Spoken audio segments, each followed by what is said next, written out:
Imagine a never-ending cruise. The bands are playing, the theaters are full, and the restaurants are crowded. Along with every modern comfort, there's fun, laughter, games, and gadgets. The party always has one more joke or one more dance to keep it going. Passengers think of the cruise as an entitlement, not a vacation.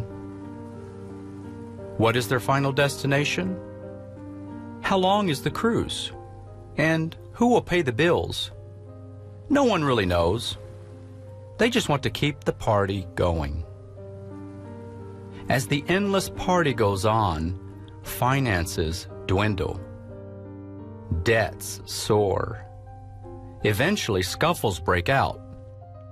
Unpaid crew members start quarreling, and the food supply runs short. But still, no one has the courage to face reality and stop the party. America is that cruise ship. Our economy is in crisis. Government spending is out of control. America is divided and polarized. Our moral values are under assault. Should we continue prolonging the party? No. As we sail into a raging storm, we must close the hatches and plot a new course. Not the course of frantic spending and unbridled pleasure, nor the socialist path to bankruptcy and revolution that shipwrecked so many nations in history. We must return to honor. We must return to order. Announcing, return to order, from a frenzied economy to an organic Christian society, where we've been, how we got here, and where we need to go.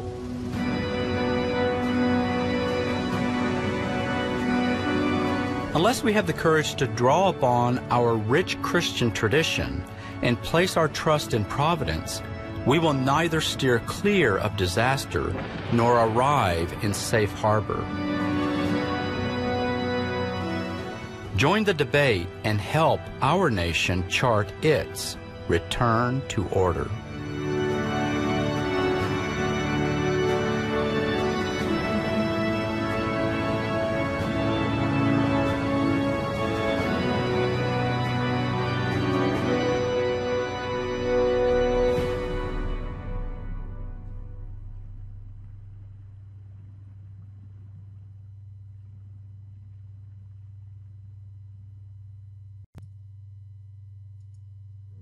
What we're seeing in the economy is a lack of restraint. It's frenzied and out of control.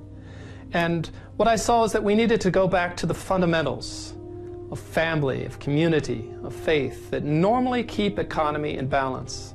That's what Return to Order is all about. It's a book about the future. We look at the present economic crisis and then we propose real solutions based on timeless principles. If you don't know what the real problem is, we can fix our economy. We can attempt to fix our economy. And I think we're never going to fix it until we get to the real problem. And the real problem, of course, is simply that we have lost the values of Western civilization. We've lost those ethics, and we've lost all of those things which ultimately play into an economy. Every time I read it, I get a little bit emotional. I'm sorry, that's just the way it is. It's extraordinary. It's extraordinary. We're being forced to look at solutions that point to honesty, sacrifice, integrity, that should be the heart and soul of any economy. Everyone's talking about going back to free markets, but nobody's talking about the source from which those markets came. No one's talking about that framework of order which gives the confidence and trust that make free markets possible. Return to Order talks about this. This book is a self-help book for every American who wants to not only save the economy, save America, but save his sanity as well. Who would think that a book on the economy would actually be dynamic? What I want the readers of the book to do is to enter into the debate about the future of our country. Our attitude of soul, I believe, needs to be an attitude of a warrior, an attitude of heroism, an attitude of self-sacrifice. Even if we lose personally, we need to do this, always in a legal and peaceful way, but we need to do this, and we need to fight back. And if we do that as a country, if we convince our compatriots to do that, I have no doubt that God will bless our endeavors and we will be victorious.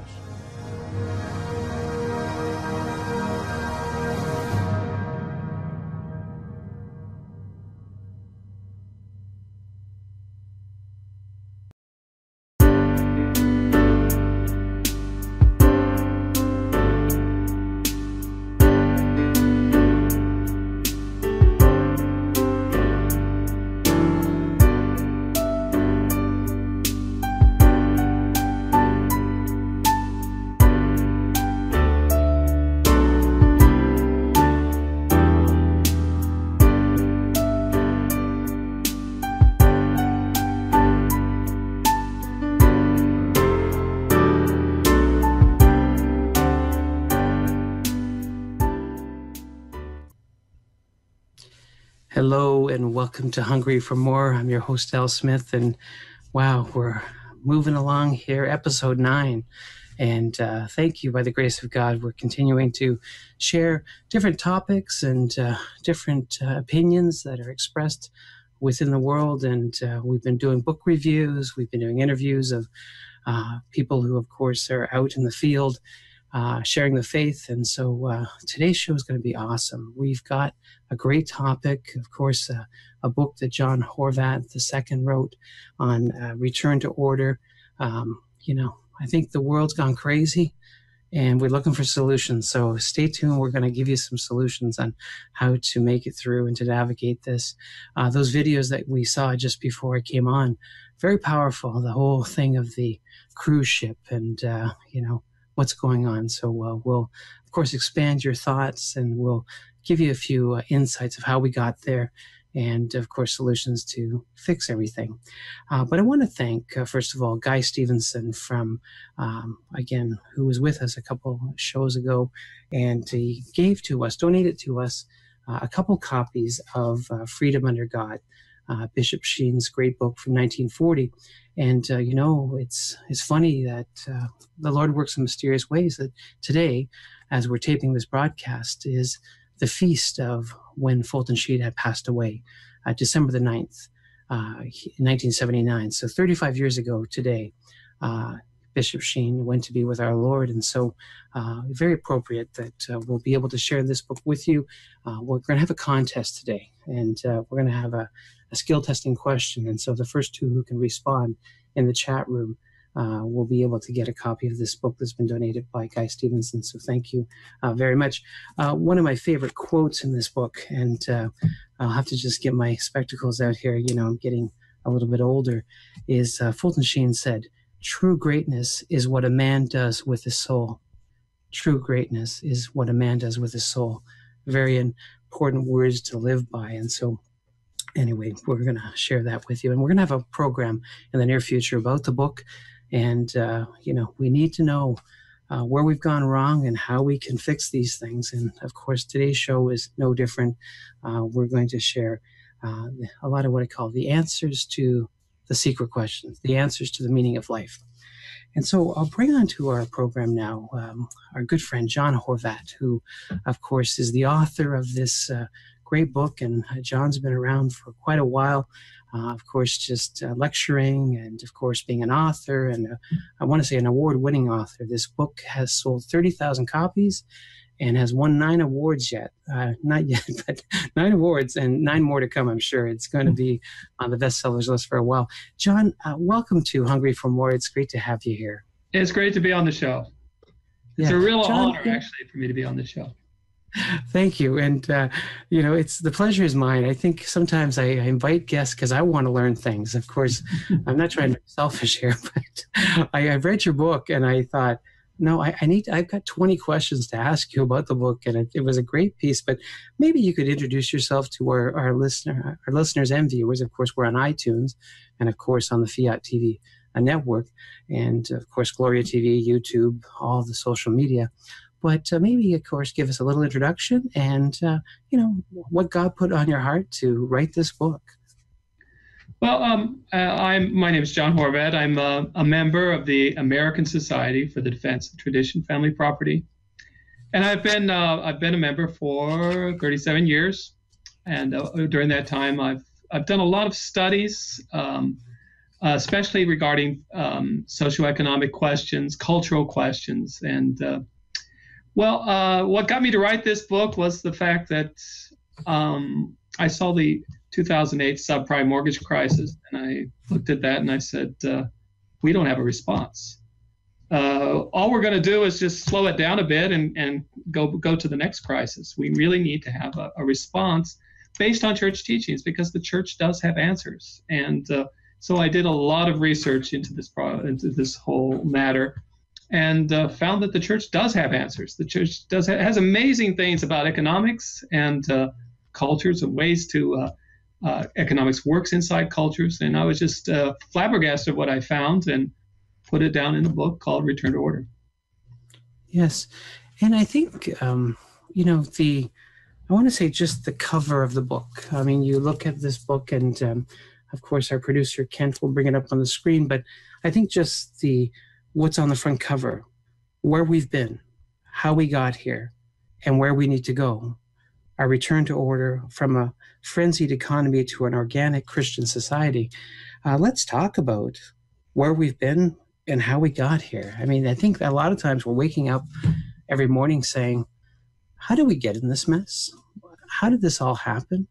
And so give us a little bit of insight. And of course, I look to you as a historian in many regards because you studied this for many years. So to our listeners who are just trying to figure it out, maybe you could explain to us a little bit of how we got here. This isn't something that just happened over the last decades or even the last century. It goes way back. It goes way back into, I trace it all the way back to the Industrial Revolution of the 18th century, which started to put into economy, into the ideas of economy, a frenzy, an action that just threw things out of balance. And since that time, we have had an economy that goes up and down, full of all sorts of bankrupts, busts, all sorts of things of that nature. And it's just you can trace it. And today it's really taken on an enormous,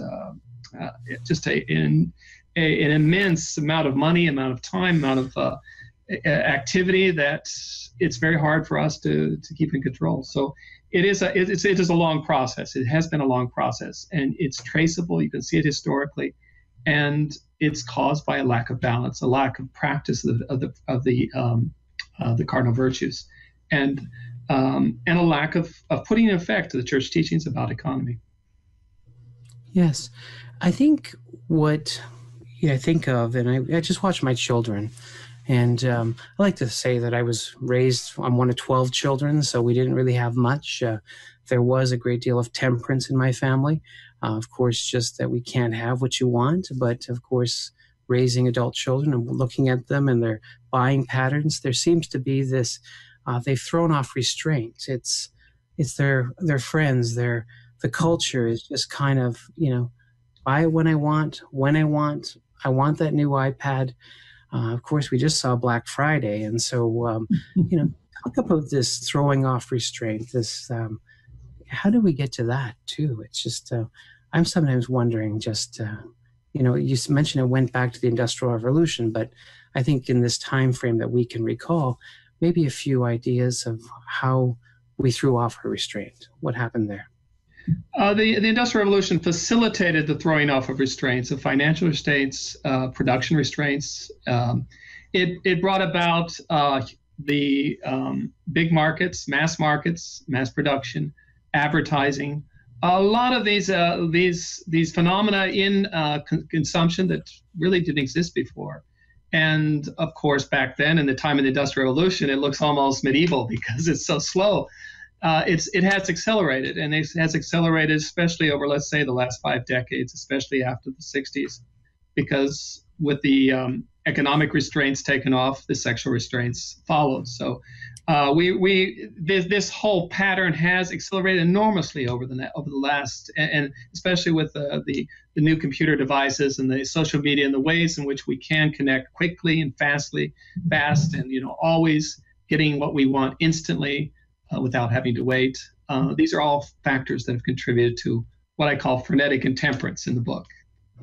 Yeah, that term frenetic intemperance, I had to get my head around it, because it's a word I don't think we've ever even heard, frenetic intemperance. And you mentioned this a great deal in the book, I think, throughout many chapters. And it is I almost want to call it a condition. I don't know if you call it a spiritual condition or a psychological condition, but maybe, again, just for us that maybe haven't heard that term, frenetic intemperance. Let's break it down a little bit of what it actually is. Well, I didn't want to criticize our whole economy, because we do have a robust economy that does provide goods and services in a manner which is extraordinary. But I noticed that in history there's always been a sector of economy that has been out of balance, that's frenetic, that just doesn't like these restraints. And I call this sector a sector of frenetic intemperance. The idea that I have to have everything now, instantly, regardless of the consequences. And this is something that's tearing our society and economy apart. And it's eroding our faith. It is, as you say, a spiritual and moral problem, not just an economic problem. Yeah. And it seems to have gone unchecked. It's just gone unchecked. It's like we let it get away from us, and we never pulled it in. We never correct it. It seems like society, it's almost a sin to correct somebody. It's almost a moral evil to say, don't tell me what to do. I'm a good person. But you explain in the book how if we don't, go towards, these cardinal virtues, it just unravels more and more and more. But I think you mentioned a little bit about technology and how it's accelerated this. Is I almost call it, with Facebook, with Twitter, it's just that it's just too much information. It's just now it's a frenzied pace. And maybe, I think that I need almost someone to explain how we got to this speed that life is going at. And, I think there's things that probably pointed to that. And I think it has to do with technology. You mentioned that in your book a little bit. You talk about this technology and just the frustration of technology. Maybe you could share a few insights on that. Technology has been, especially in the early days in the 19th century, it was seen as the cure-all and the salvation of the human race, and how wonderful it all was. And I'm not anti-technology. Technology is good. Technology is there to serve man. But what we've seen is technology now, we are serving technology. We are tethered to our devices, and you go to an airport, you see everybody, connected, and they can't be without. It becomes obsessive, and it defeats the purpose of technology. The image that's used in the book is saying that technology should be like a horse, and we should be on top of the horse and controlling the horse. But what we've seen now is that we've fallen from the saddle and with the foot in the stirrup, and we're being dragged by this technology. And it's a dangerous thing. It's something that, again, it's eroding society. It's destroying our culture. Mm-hmm. I think I've seen many just little 3-minute clips on Facebook, these little videos people make up, where you'll get a social setting, 4 boys all together, and all of them have their nose into their cell phone, their iPad. You see situations where, ladies are sitting around having coffee together, and they're all looking towards their phone and doing that. I mean, it has to do a lot with the breakdown of communication, family life. We see this all the time where families are challenging each other to have a technology-free weekend where they can finally sit at the supper table and put the cell phones, the iPads, everything away, and work on communicating once again. But it's a very dangerous, almost a very slippery slope. I kind of wonder what communication will be like in 10 years, if we'll ever be able to carry on a conversation, face to face. Again, what have you found in your research to that dynamic? Is it are we really in trouble? What's going to happen to us if we continue down this road? Well, I mean, it is the cruise ship idea.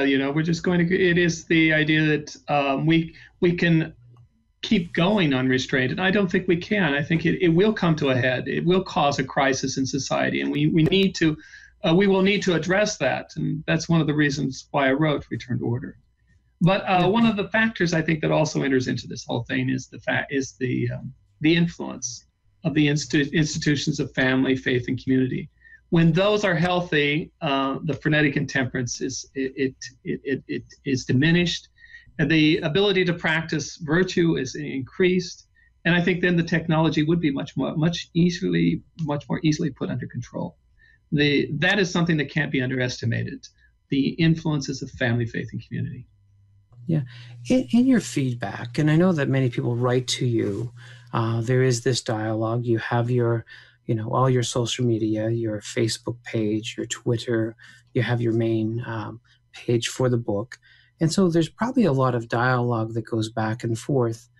Are you seeing people write back to you with success stories to say, I think we're starting to try a little bit of this, almost like we tried this experiment and we've seen the results, but they said, I've read your book and I've tried a few things and thank you. Maybe you could share a little bit of what the dialogue between the reader and yourself, the author, is. And because, of course, we're going to spend a great deal of time towards the second half of our program talking about the solutions. Right. But I think people continue to add to your commentary. They probably said to you, John, that was a great chapter you wrote. But could you have added this? Could you have added that? I'm sure I'd like to make some edit. Maybe you could talk a little bit about, this back and forth between author and reader. Yeah, it has been very satisfying sometimes when people come and say, I've read your book. It's changed my life. It's, it's slowed me down. It's something, it's made me think. These are the kind of things that you get emails and letters and even written letters, it almost as a sign that I'm following your advice and not doing things quickly. But it is very gratifying to see this because I think there is a backlash in America, in the modern world in general, of people who are looking for authenticity, who are looking for order, who are looking for honor. And these kind of things resonate. The book resonates with them. And we see a lot of these things coming up in things like craftsmanship. People are looking for craftsmanship, the traditional family people who have really gone out on a ledge and developed a traditional family and traditional worship and all sorts of things of this nature. The rosary, a lot of things are very religious in this sense that are helping in this return to order, this quest to want to go toward a return to order. Yeah, I watched a video that you had put onto your YouTube page, your YouTube channel, I should say, and it was your Black Friday versus Thanksgiving, and it was that question that you asked, honor versus money. You come right out and say, what's more important, honor versus versus money? Or you must have had a lot of feedback from that video alone, because I know I was laughing, but then I was kind of going, wow, the conviction of society, it's waning. You would think if we went back 30 years, well, honor was it. Mm-hmm. But now there's that tug of war going, well, I'm not so sure anymore, but maybe again, just a little bit of that whole thing. I mean, I think you mentioned in your book and you've mentioned in videos that Black Friday is almost like the high holy day for frenetic intemperance and the war on the family. Do I work, at Walmart on a Thanksgiving holiday, or do I stay home with my family, and do I go work on Black Friday? So there's this war going on. Maybe you can talk a little bit about that, honor versus money, because it's a valued argument, and it's going to be with us for a while. And hopefully the dust will settle in the position of honor, that it will win in the end. But there's a war going on. Absolutely. That's one of the big themes in the book, is the two contrary rules. One of the rules is the rule of money, the other the rule of honor. And it's not even really a a brand new fight. It's happened throughout history that where cultures and civilizations, especially decadent civilizations, have resorted to money or looked to money as as a reason for existence, as a way of living. And usually the answer is a return to honor. Honor is something that has the capacity to fight against money, because it's something that it has such a value to the person that he can overcome the temptation that money and goods and materialism, all these things have on the person. So the rule of honor, I think, it is again another, not only just, it is a religious thing as well. It's religious. Religion enters into the whole idea of the rule of honor, because you're talking about higher things, spiritual things, beauty over utility, quality over quality. All these things are sort of a fight that we've always had in history, but today, of course, that fight is much greater, and there is a backlash, as I said, but we still have a long way to go. Yeah, I think it's. I want to say I think of that one section in the book that talks about rejecting the sublime. Yes. We've been going away from what is beautiful, what is good, what is right, what is true. Share with me a few things on that. It's just because I think that is sometimes the I guess the crux of the problem is that right. We've rejected the sublime. Yeah, it's one of my favorite chapters, because we are by nature the human nature. We have a love of sublime. We're made to love that which is good, true, and beautiful. And Edmund Burke, he wrote a treatise on the sublime, and he said it is one of the strongest emotions known to man. That when we are in contact with the true, good, the true, and the beautiful, it is a very dynamic element in the human being, and it pushes us toward not only the good, true, and beautiful, but ultimately toward God, who is the height of all good, who is good, true, and beauty itself. So it is something that's very natural to us, the sublime. Those things, the sublime, just as a definition, are those things that overwhelm us by their awe and beauty. We see something that just takes us out of ourselves, and those are the sublime things of life. And when we are in contact with those, we forget about money. We forget about frenetic intemperance, and it awakens in us a desire to serve and to love that which is the object of our admiration. Yes. Well, we're going to take a short break. I mean, we're going to end on that note, of course, the good, the true, the beautiful, and of course, our sponsors here at Fiat Ministries, Verbum software. Of course, sacred scripture is beautiful. The artwork on this software is dynamic. And so we're going to take a short commercial break and come right back here on Hungry for More with our guest, John Horvat. Catholicism is beautifully deep and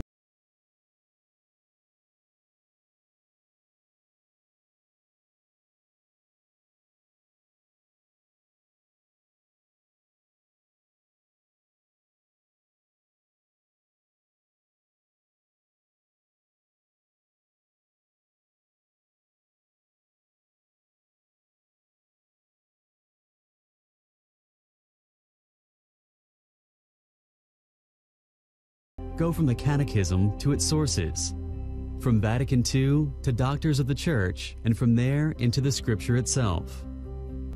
Verbum syncs across devices, so you can bring the fruits of your study with you and always have access to its powerful tools.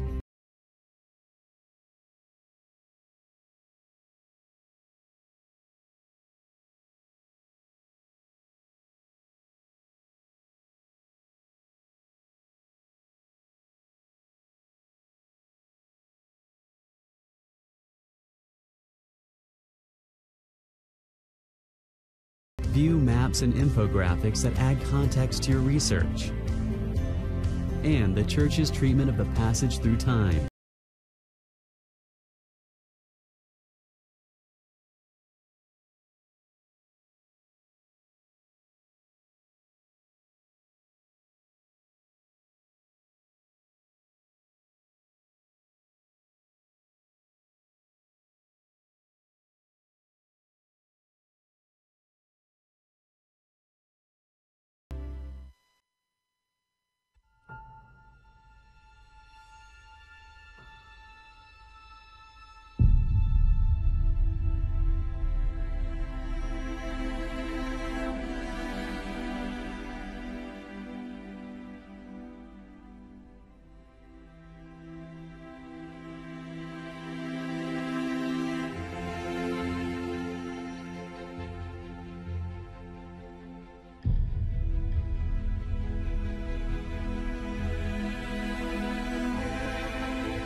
Hello and welcome back to Hungry for More. Again, just excited about our sponsors and, of course, our newest sponsor, the Divine Mercy Rosary. And we're going to be having the Divine Mercy on Fiat Ministries at 3 o'clock in the afternoon and 3 o'clock in the morning. So, of course, being a Catholic television station, it's very fitting that we have the Rosary and the Chaplet. And this great little apostolate came to us and said, love to have our visual Rosary on your ministry. I'll have to have a chaplet twice a day. And so, of course, we're going to pray the Rosary and pray the chaplet here on Fiat Ministries. So we'll post the times when you can find those prayers. But look them up on the web, divinemercyrosary.com. And, of course, they have CDs and DVDs and lots of great things. And, of course, we'll tell you more about them at a later date. But again, and Verbum, of course, use it every day.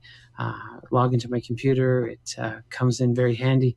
I know it really helped me. We had Kathleen Beckman on the show last week, and we talked about her book, Praying for Priests. And I was sharing a passage from the book of Sirach.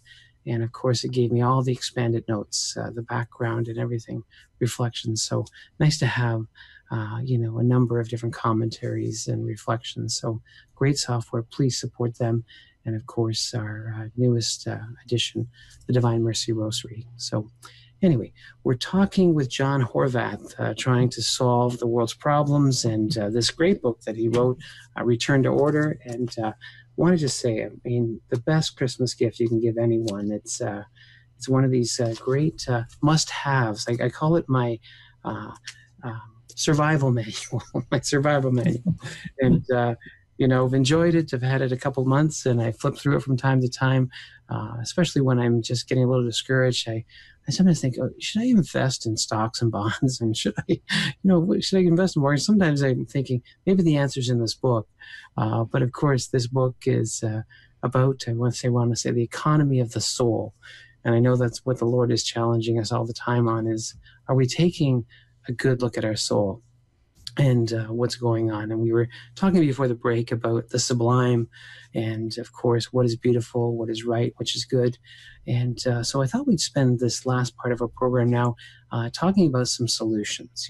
People are, we know the bad news. We know what's going on in society. We're watching our kids go crazy. And, not just our kids. We know a lot of adult crazy people too that are just this frenetic intemperance about, I got to have the latest gadgets. I got to have everything. I don't care if I got 13 credit cards. It's okay. I'll leave it for somebody else. And so the world's gone crazy. I've heard this too many times. But John, I just thought we would come back now and start talking about a few of the how-tos and how to just get this cruise ship to come into port and, of course, just reverse the insanity. And so maybe, again, you can speak from your heart about when you were writing the book. I'm sure you were excited to say, I think I have a few good suggestions here to help people to turn the tide, to go back to a life that not so much was simpler, but a life that had meaning and a life that had purpose. And again, as a writer, people sometimes say, well, what were you thinking? What was that whole process? Because we do have a few aspiring writers that watch the show every week, and because we do book reviews, maybe you can talk about that process, because it's easy to put down how we got there, what's gone wrong. But when you're trying to provide solutions, again, it was probably maybe the hardest part of the book for you to write, or maybe it was the easiest part. Could you share that with us, please? No, you're right on. You're talking about that. It just came to mind because being an American, we're very practical people. We like 5-point action plans. Get it done. Here's the way to do it. These kind of things. And when I started doing research, I was looking for that. I was looking for templates that were put in place before that would perhaps be solutions for our present day problems. And one of the things I did notice, and that's what comes into the book, is the idea of organic solutions. That a society is not a machine; it's a living being. It's made up of living beings, and so you can't treat a society like a machine. And that's one of our big problems in our industrialized society today. Your number, you're just a part of a machine that gets things done. And what I found is that organic solutions are very different. There's not just one solution. There's many different solutions. You have basic principles that have to be respected. But once you have those basic principles, you do what you want. You do it. You apply them in your own ways. An example that might come to mind is the family. There's certain conditions for having family: father, mother, children. And the sacramental life, all the things that are part of being a family, of the marriage and family. And so, if as long as you follow those things, you can pretty much run your family the way you wish. You have to follow the basic moral principles that are involved. And a lot of the things of moral solutions that we need for our society today follow in that line. Is if we have the right basic principles, how we apply them really doesn't make that, is merely a detail. And it's sometimes it's hard to think in those terms because we want those instant solutions that are, push button solutions that will resolve the whole thing. But the best ways to deal with these things are organically, as living human beings, aided by God and grace, to take us where we need to go and toward our sanctification. And the church is very much in that same line. The church doesn't have has various spiritualities. It lets you, all sorts of devotions. It doesn't say there's just one devotion. Everyone has to pray. It gives you an enormous amount it gives you basic doctrine that you have to respect. And it gives you an enormous amount of freedom to apply that to your daily lives. And organic solutions are that way. Yes. I think you talk about virtue. We're talking about the cardinal virtues, and I thought, this is the point of the show that we're going to do our test. And of course, we love to give away things. So we have a chat room that's going on the side. And the beauty of Fiat Ministries is that, we're speaking to the world here through the internet, but there's always a little chat room always on the side where people can come and make their commentaries. So I will give, of course, we had our good friend Guy Stevenson donate to us 2 copies of Freedom Under God. And so I will give away to the first 2 people in the chat room who can name the 4 cardinal virtues. And to that, we'll do that. So we'll let them go on that. But it's this whole thing about a virtuous order, this a providential order. It's, just this return to order, but you have to return to virtue, these cardinal virtues. And I'm sure we've already got our 2 people typed in on that. So I'll let you maybe reveal. I'll teach. Okay, we'll give you that catechism quiz because it really is. And of course, we find it in the catechism. It's this is my copy here. And of course, the 4 cardinal virtues. So I'll test you, John. What are the 4 cardinal virtues? Prudence, justice, fortitude, and temperance. Okay, very good. You pass. That's great, John. I know. And it's this thing that it's really, I think one of the solutions is to go back to the virtues. Just one of the virtues, of course, temperance. I mean, you've been talking a lot about frenetic intemperance, and so the antidote for that is temperance. Prudence. Who ever heard of that word, prudence? To be prudent, because I think we live in a very imprudent society. So I know you write a great deal about this in the book, but maybe you can expand on that. The whole idea of to return to order, we need to return to these cardinal virtues. Right. Temperance is the virtue by which we govern our actions by reason and, have the reasons behind them and regulate our actions in accordance with them. And that is actually one of the most economic of the virtues, of the 4 cardinal virtues, because it acts like an accelerator in a car or a regulator of some sort in an engine.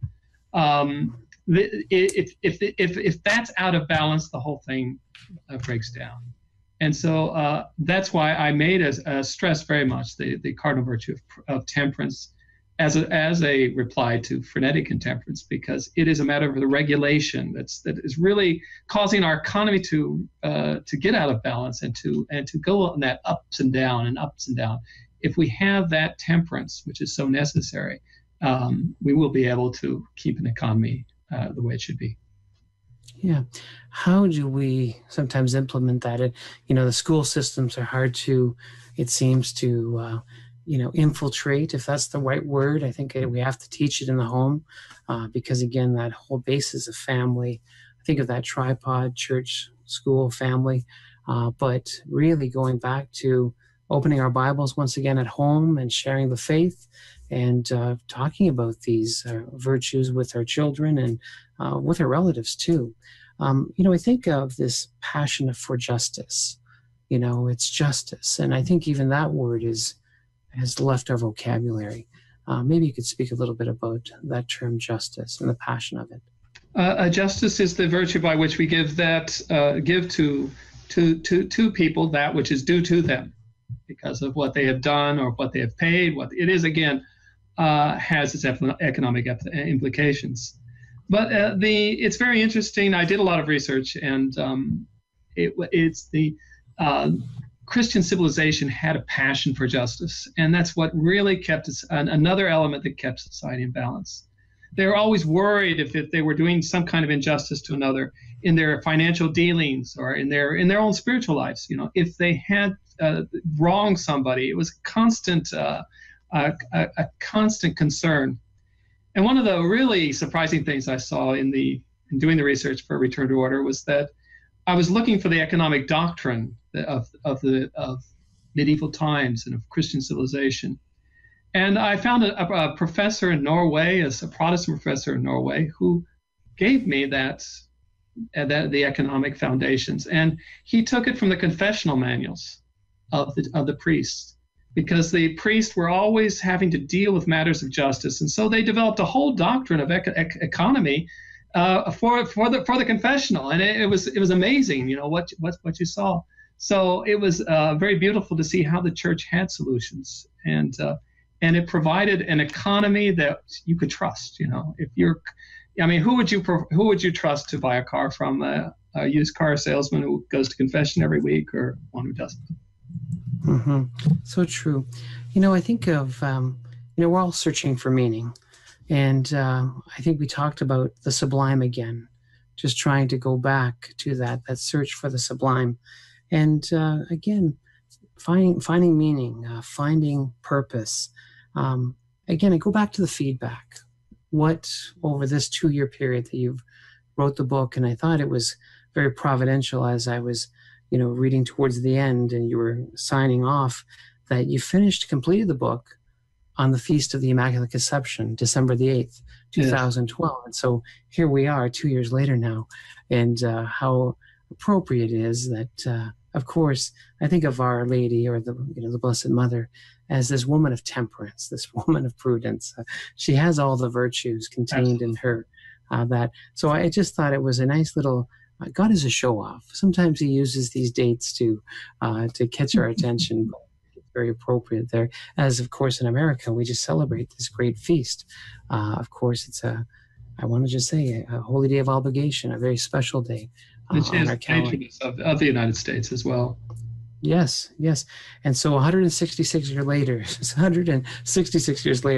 after the bishop, of course, declared Our Lady the patroness of America, it's here we are, you're penning this book, and what is happening. So talk about, people that are saying, again, I've started to apply these principles. I know they're difficult to respond to, but you just have to roll up your sleeves and get busy, going back to almost a basic catechesis. And I think when we read the catechism, a lot of it's contained in there, to provide a roadmap of how to implement these I want to say suggestions, but tried and true practices that work. Again, always looking for that response, because now after 30,000 copies and 9 awards, I think you have a bit of feedback you could share with us. No, I have, and it is again very. I've been very happy with the response. People have been, have said, this book has changed my life. It is a book that has convinced me, that people like to know the causes of things, and once they see the cause and the process, it helps them to convince them that this is what is really wrong. And I think that's one of the merits of the book. It goes through the causes. It goes through the whole process of how we got to where we are today, and points us in a direction where we need to go. And I always like to say that it's not something new. It's not something that a super plan that I've come up with. It's a return to where we go, where we came from. It's a return to our roots, and it's where we naturally tend to go. When you have a personal crisis in your own lives, you go home. You reconnect with community. You reconnect with God. I mean, these are the natural things that happen to people in times of crisis.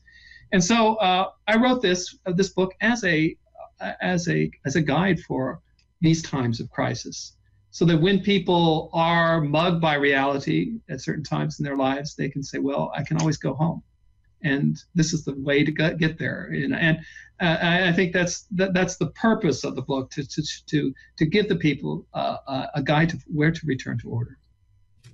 Yes.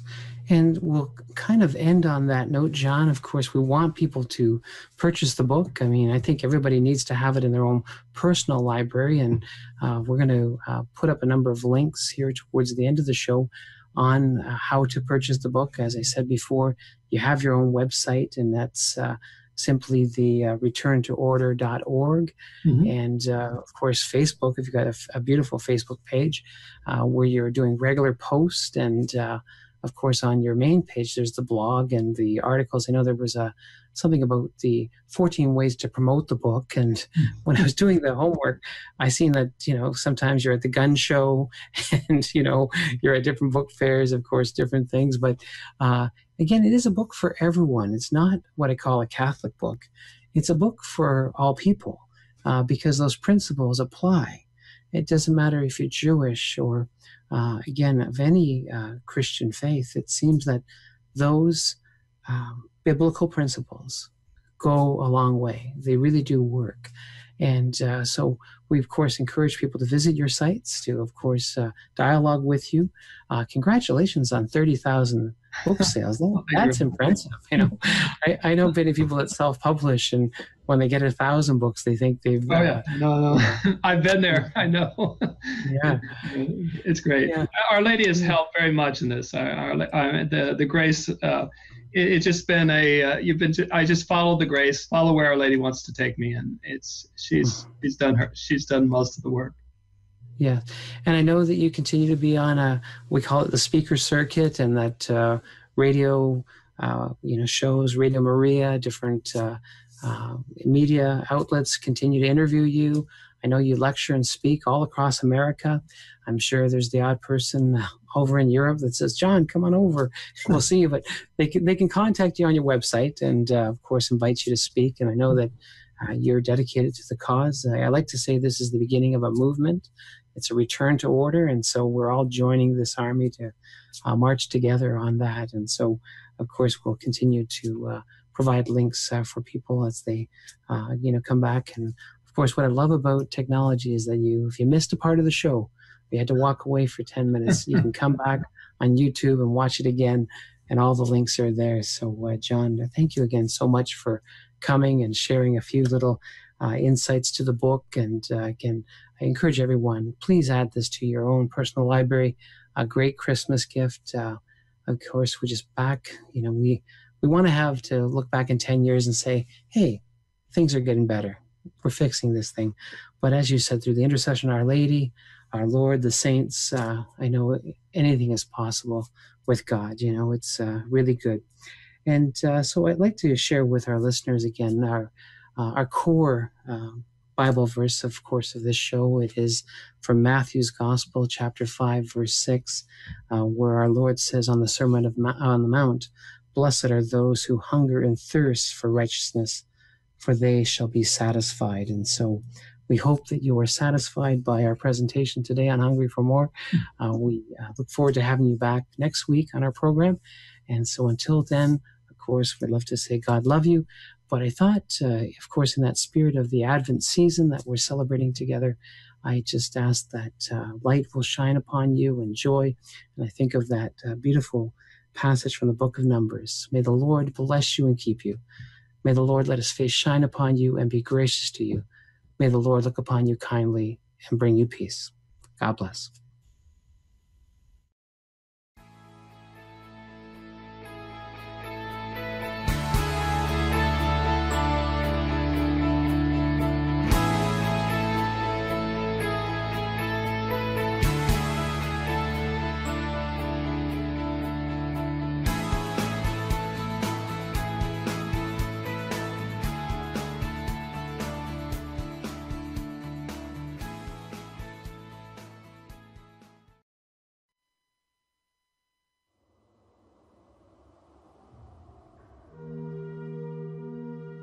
America is a land blessed by God with majesty, grandeur, beauty, great abundance, and prosperity. We are blessed with honest, generous, and hard-working people. Above all, America is a nation blessed with heroes, men of honor, men of self-sacrifice. However, our national economy is spinning out of control. Our zeal for efficiency and mass production has put aside human institutions, customs, morals, and family values. We have lost the anchors of virtue that give stability to every true economy. As a result, we now teeter on the brink of economic disaster and increasing moral bankruptcy. How can we overcome these challenges and reverse this crisis? The solution is an authentic return to order, a restoration of order.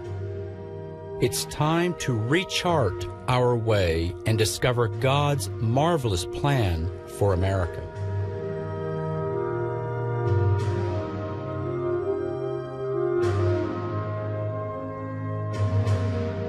Return to order.